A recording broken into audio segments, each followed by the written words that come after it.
നമ്മുടെ കർത്താവിൻ്റെ മഹത്വം ദർശിക്കുവാൻ സ്നേഹവാനായ ദൈവം മാനവകുലത്തിനൊരുക്കിയ രക്ഷയുടെ ശ്രേഷ്ഠത ഗ്രഹിക്കുവാൻ നീതിമാനായ ദൈവം നീതികെട്ടവരുടെ മേൽ ന്യായവിധി നടത്തും എന്നുറപ്പുവരുത്തുവാൻ ദൈവീക കാര്യപരിപാടികളുടെ സമ്പൂർണത ഗ്രഹിക്കുവാൻ രക്ഷിക്കപ്പെട്ട ദൈവജനം ഭാവിയോർത്ത് പുഞ്ചിരി തൂകുവാൻ നമ്മുടെ പ്രത്യാശ വർദ്ധിക്കുവാൻ ശ്രദ്ധിക്കുക.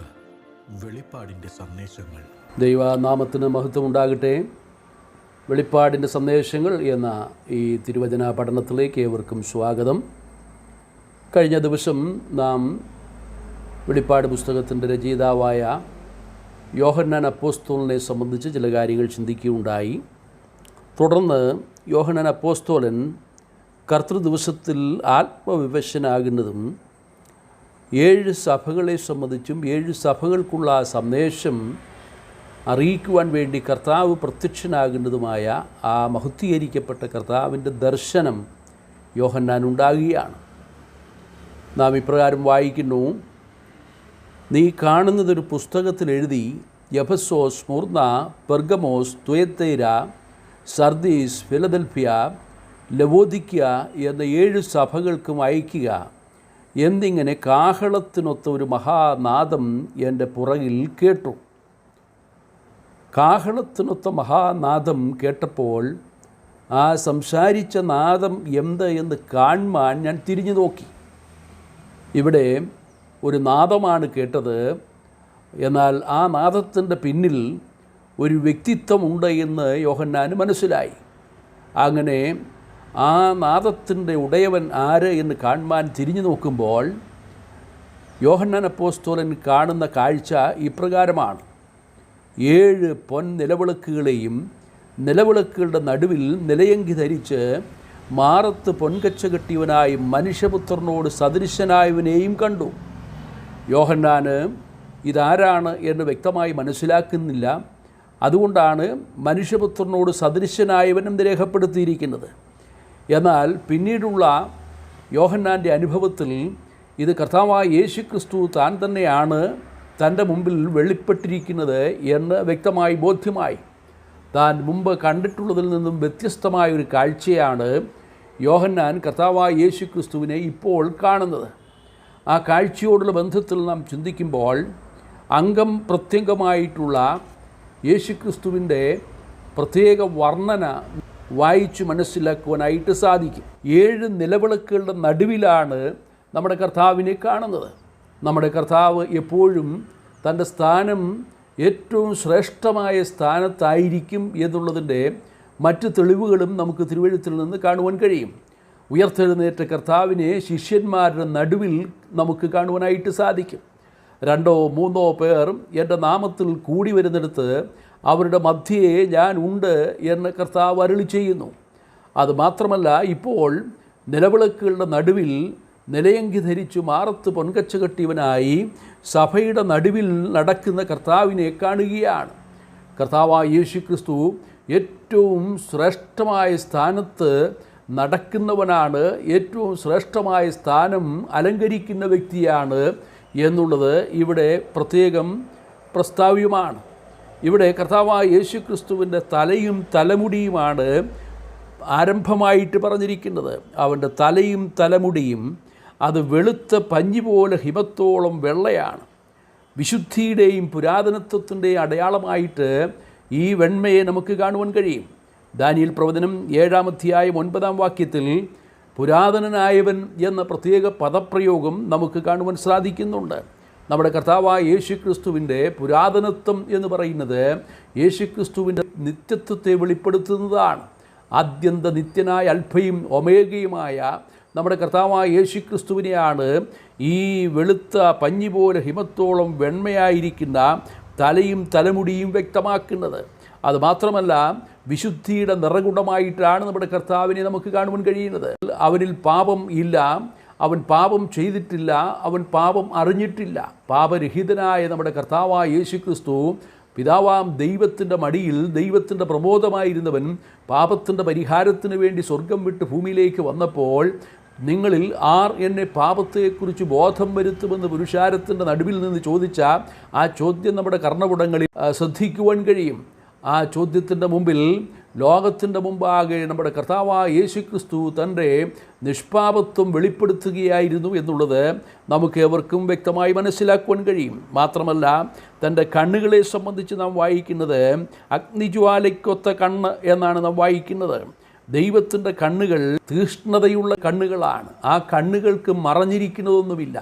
അഗ്നിജ്വാല എന്ന് പറയുമ്പോൾ രണ്ട് പ്രത്യേകതകൾ നമുക്കതിൽ കാണുവാനായിട്ട് കഴിയും. ഒന്ന്, അഗ്നി ഉള്ളിടത്ത് പ്രകാശമുണ്ട്. അതുമാത്രമല്ല, അഗ്നി ശുദ്ധീകരിക്കുന്നതാണ്. ദൈവത്തിൻ്റെ തീഷ്ണതയുള്ള നോട്ടത്തെങ്കിൽ നമ്മെ ശുദ്ധീകരിക്കുവാൻ ദൈവത്തിന് കഴിയുമെന്ന് മാത്രമല്ല, ദൈവത്തിൻ്റെ ആ തീഷ്ണതയുടെ കണ്ണുകൾക്ക് മുമ്പിൽ മറഞ്ഞിരിക്കുന്നതൊന്നുമില്ല എന്നുള്ളത് സർവജ്ഞാനിയായ സർവ്വവ്യാപിയായ ദൈവത്തിൻ്റെ മഹത്വത്തെയാണ് നമ്മുടെ കർത്താവായ യേശുക്രിസ്തുവിൽ കാണുവാൻ കഴിയുന്നത്. അഗ്നിജ്വാലയ്ക്കൊത്ത കണ്ണുള്ളവൻ എന്ന് നമ്മുടെ കർത്താവിൻ്റെ കണ്ണുകളെ സംബന്ധിച്ച് രേഖപ്പെടുത്തിയിരിക്കുന്നു. മാത്രമല്ല, അവൻ്റെ കാലുകളെ സംബന്ധിച്ച് രേഖപ്പെടുത്തിയിരിക്കുന്നത് വെള്ളോട്ടിന് സദൃശ്യം. അതായത് ശത്രുക്കൾ അവൻ്റെ കാൽക്കീഴെ ഞെരിഞ്ഞ് അപരുന്ന കാഴ്ച നമുക്ക് കാണുവാൻ കഴിയും. അവൻ്റെ കാൽക്കീഴിൽ ശത്രുക്കളെ തൻ്റെ പാദപീഠമാക്കും എന്ന് തിരുവചനത്തിൽ രേഖപ്പെടുത്തിയിരിക്കുന്നു. നമ്മുടെ കർത്താവായ യേശുക്രിസ്തു ജയാളിയായി ഉയർത്തെഴുന്നേറ്റ് പിതാവിൻ്റെ വലത്ത് ഭാഗത്തിരിക്കുന്നതും അതുമാത്രമല്ല, സകല അന്ധകാര ശക്തികളെയും കീഴാക്കി കർത്താവായ യേശുക്രിസ്തു രാജാതി രാജാവായി കർത്താവായി വാഴുകയും ചെയ്യുന്ന സകല ശത്രുക്കളെയും പാദപീഠമാക്കുന്ന ഒരു ദിവസം സമാഗതമായിരിക്കുന്നു എന്നുള്ളത് വ്യക്തമായി നമുക്ക് മനസ്സിലാക്കാൻ കഴിയും. 110-ാം സങ്കീർത്തനം 1-ാം വാക്യം അത് വ്യക്തമാക്കിയാണ്. മാത്രമല്ല, തൻ്റെ വലങ്കയിൽ 7 നക്ഷത്രം പിടിച്ചിരിക്കുകയാണ്. 7 നക്ഷത്രം എന്ന് പറയുന്നത് 7 സഭകളുടെ ദൂതന്മാരെ പ്രത്യേകമായി രേഖപ്പെടുത്തിയിരിക്കുകയാണ്. 7 നക്ഷത്രം എന്ന് പറയുന്നത് സഭകളുടെ ദൂതന്മാരെ കുറിച്ചാണ് എന്ന് വെളിപ്പാട് 1:20 നാം വായിക്കുന്നുണ്ട്. അങ്ങനെയെങ്കിൽ നക്ഷത്രം ദൈവ ശുശ്രൂഷ ചെയ്യുന്ന ദൈവത്തിൻ്റെ ദാസന്മാരെ കുറിക്കുകയാണ്. അവർ ദൈവത്തിൻ്റെ കരങ്ങളിൽ എത്രയോ സുരക്ഷിതത്വമുള്ളവരാണ് എന്ന് മനസ്സിലാക്കിയാണ്. ദൈവത്തിൻ്റെ ദാസന്മാർക്ക് വേണ്ടി, ദൈവ വേല ചെയ്യുന്നവർക്ക് വേണ്ടി കർത്താവ് എത്രമാത്രം കരുതുന്നു, എത്രമാത്രം അവരെ പരിപാലിക്കുന്നു, പരിപോഷിപ്പിക്കുന്നു എന്നുള്ളത് തിരുവെഴുത്തിൻ്റെ വെളിച്ചത്തിൽ നമുക്ക് മനസ്സിലാക്കുവാൻ കഴിയും. നാം കർത്താവിൻ്റെ കരങ്ങളിൽ സുരക്ഷിതമായിരിക്കുന്നു. ആ കരങ്ങളിൽ നമ്മെ പിടിച്ചിരിക്കുന്നു. നമ്മുടെ കർത്താവിൻ്റെ കരങ്ങൾ രക്ഷിക്കുന്ന കരങ്ങളാണ് എന്ന് 18-ാം സങ്കീർത്തനം 16-ാം വാക്യത്തിലൂടെ വ്യക്തമായി മനസ്സിലാക്കുന്നു. അവൻ ഉയരത്തിൽ നിന്ന് കരം നീട്ടി എന്നെ പിടിച്ചു, പെരുവെള്ളത്തിൽ നിന്ന് എന്നെ വലിച്ചെടുത്ത് രക്ഷിച്ചു. ആ കരങ്ങൾ അനുഗ്രഹിക്കുന്ന കരങ്ങളാണ്. ലൂക്കോസ് 24:50 നമുക്കിത് കാണുവാൻ കഴിയും. ആ കരങ്ങൾ നമ്മെ ശക്തിപ്പെടുത്തുന്ന കരങ്ങളാണ്. എസ്രയുടെ പുസ്തകം 7-ാം അധ്യായം 6 മുതൽ 9 വരെയുള്ള വാക്യങ്ങളിൽ ആ ശക്തിപ്പെടുത്തുന്ന കരങ്ങളെ സംബന്ധിച്ച് നമുക്ക് കാണുവാൻ കഴിയും. പുരാതനായ ദൈവം നിൻ്റെ സങ്കേതമാകുന്നു, കീഴേ ശാശ്വത ഭുജങ്ങളുണ്ട്. ആ ശാശ്വത ഭുജങ്ങൾ നമ്മെ താങ്ങുന്ന കരങ്ങളാണ്, നമ്മെ സഹായിക്കുന്ന കരങ്ങളാണ്. ആ കരങ്ങൾ നമ്മെ സംരക്ഷിക്കുന്ന കരങ്ങളാണ്. അവൻ്റെ കരങ്ങളിൽ നിന്ന് പിടിച്ചു പറിപ്പാൻ ആർക്കും കഴിയുകയില്ല എന്ന് യോഹന്നാൻ്റെ സുവിശേഷം 10-ാം അധ്യായം 28-ാം വാക്യത്തിലൂടെ നമുക്ക് മനസ്സിലാക്കാൻ കഴിയും. ആ കരങ്ങൾ അംഗീകരിക്കാതെയും ആ കരങ്ങൾക്ക് കീഴെ അമർന്നിരിക്കാതെയും ചെയ്യുന്നവർക്ക് ആ കരങ്ങൾ ഭാരമുള്ള കരം ആയിരിക്കുമെന്ന് 32-ാം സങ്കീർത്തനം 4-ാം വാക്യത്തിലൂടെ നമുക്ക് മനസ്സിലാക്കാൻ കഴിയും. പ്രിയരേ, കർത്താവിൻ്റെ കരങ്ങൾ, അവൻ്റെ വലങ്കയിൽ നാം സുരക്ഷിതരായിരിക്കുന്നു. അവൻ്റെ ശബ്ദം പെരുവെള്ളത്തിൻ്റെ ഇരച്ചൽ പോലെയുള്ളതാണ്. 29-ാം സങ്കീർത്തനത്തിൽ ദൈവശബ്ദത്തിൻ്റെ പ്രത്യേകതകൾ അവിടെ വിശദീകരിച്ചിരിക്കുന്നത് നമുക്ക് ശ്രദ്ധിക്കുവാൻ കഴിയും. അത് മാൻപേടകളെ പ്രസവിക്കുമാറാക്കുന്നതാണ്, വനങ്ങളെ തോലിരിക്കുന്നതാണ്. ആ ശബ്ദത്തിൻ്റെ മുമ്പിൽ നിൽക്കാകുന്ന ഒരു ശക്തിയുമില്ല എന്നുള്ളത് നാം മനസ്സിലാക്കണം. അത് ശക്തിയോടെ മുഴങ്ങുന്നതാണ് എന്ന് തിരുവെഴുത്ത് നമ്മെ ഓർപ്പിക്കുന്നു. പ്രിയപ്പെട്ടവരെ, അവൻ്റെ വായിൽ നിന്ന് മൂർച്ചയേറിയ ശക്തിയുള്ള വാൾ പുറപ്പെടുന്നതായി നാം വായിക്കുന്നു. ആ വാളിനെ സംബന്ധിച്ച് എബ്രായ ലേഖനം 4-ാം അധ്യായം 12-ാം വാക്യത്തിലും എഫേസ്യർ 6:17 നാം വായിക്കുന്നത് ദൈവത്തിൻ്റെ വചനത്തെ സംബന്ധിച്ചാണ്. ഇരുവായുത്തിലുള്ള ഏത് വാളിനേക്കാളും മൂർച്ചയേറിയ മൂർച്ചയേറിയ വാൾ എന്നവിടെ രേഖപ്പെടുത്തിയിരിക്കുകയാണ്. എന്നാൽ ഇവിടെ നമ്മുടെ കർത്താവായ യേശുക്രിസ്തുവിൻ്റെ ആ മൂർച്ചയുള്ള വാൾ അവൻ്റെ വായിൽ നിന്ന് പുറപ്പെടുന്നു എന്നുള്ളത് ദൈവത്തിൻ്റെ ന്യായവിധിയുടെ വാളായിട്ട് നമുക്ക് ഗ്രഹിക്കുവാൻ കഴിയുന്നതാണ്. ദൈവസഭയിൽ ദൈവത്തിൻ്റെ ന്യായവിധി നടത്തുവാൻ കർത്താവ് പ്രത്യക്ഷപ്പെടുന്നത് ആ മൂർച്ചയേറിയ വാളുമായിട്ടാണ് എന്നും തിരുവഴുത്തിൽ നിന്ന് നമുക്ക് മനസ്സിലാക്കാൻ കഴിയും.